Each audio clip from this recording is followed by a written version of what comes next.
pergi dulu ke Bandung nyusulin Mas Molly.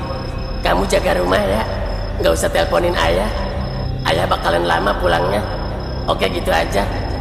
Maaf, ayah pakai cara kirim surat kayak gini. Biar beda aja. Rungkat. Aki-aki, segala pakai kirim surat. Jadul dasar. Tapi kenapa dia nggak minta antar sama si Robi aja?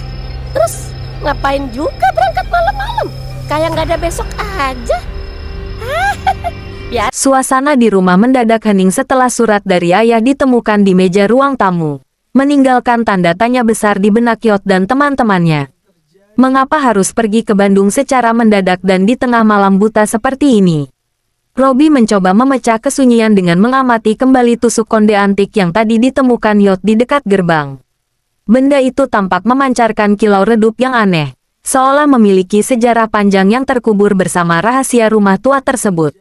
Mereka pun mulai menyadari bahwa kejadian-kejadian aneh belakangan ini bukanlah sekadar kebetulan, melainkan serangkaian petunjuk yang mulai menyatu menjadi satu teka-teki yang sangat mengerikan. Yot segera mengantongi tusuk konde itu dan memerintahkan teman-temannya untuk mengunci semua pintu rumah dengan rapat. Meskipun awalnya mereka berniat memasang jebakan di halaman, kini prioritas utama mereka adalah menjaga diri dari ancaman yang belum terlihat. Robi menyarankan agar mereka tetap berjaga di ruang tengah sambil memantau keadaan dari kamera CCTV yang terhubung ke ponsel Yot. Suasana mencekam perlahan menyelimuti ruangan. Setiap derit lantai kayu seakan menjadi lonceng peringatan bahwa seseorang atau sesuatu sedang mengintai dari kegelapan. Mereka sadar bahwa rumah ini mungkin tidak semen yang mereka bayangkan selama bertahun-tahun ini. Tak lama berselang, layar ponsel Yot tiba-tiba menyala sendiri, menampilkan rekaman samar dari CCTV di halaman belakang rumah. Terlihat sesosok bayangan tinggi kurus sedang berdiri tepat di bawah pohon beringin tua, persis seperti orang yang dicurigai mereka sebelumnya. Yot memperbesar gambar tersebut dengan tangan gemetar, namun wajah sosok itu tetap tertutup kabut tipis yang tidak masuk akal. Apakah itu Pak Karto yang mencoba kembali? Ataukah sosok lain yang memiliki dendam masa lalu terkait peristiwa hilangnya uang Ibu Wildan? Jantung mereka berdegup kencang, menanti gerakan berikutnya dari sosok misterius yang tampak mengawasi gerak-gerik mereka. Wildan yang sejak tadi diam saja tiba-tiba menunjuk ke arah layar ponsel dengan mata membelalak penuh ketakutan. Ia mengenali pola gerakan sosok tersebut, cara berdirinya yang sedikit miring, dan kebiasaannya mengetuk pohon dengan irama tertentu. Itu adalah kebiasaan yang sama persis dengan yang dilakukan orang yang ia lihat di kolong kasur bertahun-tahun silam saat ibunya difitnah mencuri uang.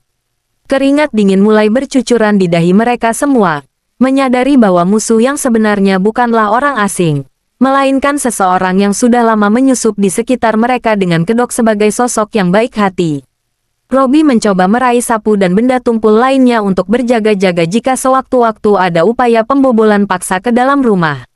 Yot mencoba menghubungi ayahnya, namun yang muncul hanyalah suara statis yang sangat mengganggu telinga, seolah ada gangguan frekuensi yang sengaja dipasang. Mereka merasa terjebak dalam skenario yang sudah dirancang dengan sangat rapi oleh pihak lawan.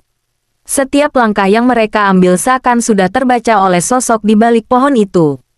Situasi ini menuntut keberanian ekstra, karena kini mereka benar-benar sendirian menghadapi misteri besar yang mengancam keselamatan nyawa mereka di dalam rumah peninggalan orang tua tersebut. Tiba-tiba, suara ketukan pelan terdengar dari pintu utama, membuat ketiga pemuda itu terlonjak kaget dan saling berpandangan dengan cemas. Tidak ada angin, tidak ada hujan. Mengapa ada orang yang berani mengetuk pintu di jam seperti ini? Yot memberi isyarat agar tetap tenang dan tidak membuka pintu dengan cara apapun. Ketukan itu terdengar lagi, kali ini lebih keras dan berirama, persis seperti sandi yang sering digunakan oleh Pak Karto ketika ingin meminjam peralatan ke rumah mereka.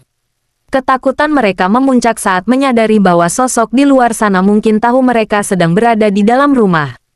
Jangan buka, siapapun itu. Jangan pernah buka pintunya, bisik Yot dengan suara bergetar menahan luapan emosi yang bercampur aduk. Robi mengangguk mantap. Ia memegang tongkat kayu dengan erat sementara Wildan sudah bersiap dengan ponselnya untuk merekam segala kejadian sebagai bukti jika terjadi sesuatu yang buruk. Suara ketukan berhenti seketika, digantikan oleh suara gesekan besi yang cukup nyaring di dekat engsel pintu utama. Rupanya ada seseorang yang mencoba mencongkel kunci dari luar dengan alat yang sangat profesional. Mereka sadar bahwa perlindungan fisik saja tidak cukup untuk menghadapi ancaman yang sudah semakin dekat ini. Di saat genting tersebut, tusuk konde yang dikantongi Yot tiba-tiba terasa panas menyengat, membuat ia menjerit kecil dan menjatuhkannya ke atas lantai kayu. Benda antik itu berputar-putar sendiri di atas lantai, memancarkan cahaya biru terang yang menyilaukan seluruh ruangan secara tiba-tiba. Apakah ini kutukan atau justru sebuah perlindungan mistis yang memang tersimpan dalam barang tersebut? Cahaya itu menembus dinding dan pintu, membuat sosok di balik pohon beringin tadi mundur menjauh dengan gerakan yang tidak wajar. Kejadian supernatural ini benar-benar di luar nalar, memaksa mereka terdiam terpaku menyaksikan fenomena yang tidak pernah terbayangkan sebelumnya. Kejadian aneh itu berakhir dengan cepat, menyisakan kesunyian yang lebih dalam dari sebelumnya di seluruh area rumah tersebut. Sosok misterius itu telah hilang dari pantauan kamera CCTV. Dan ketukan di pintu pun tidak terdengar lagi sejak cahaya biru tadi muncul. Yot, Robbie, dan Wildan akhirnya bernapas lega, meskipun mereka tahu bahwa ini hanyalah awal dari rangkaian teror yang sebenarnya. Rahasia besar tentang rumah, Pak Karto, dan masa lalu Ibu Wildan kini semakin terkoneksi secara mistis.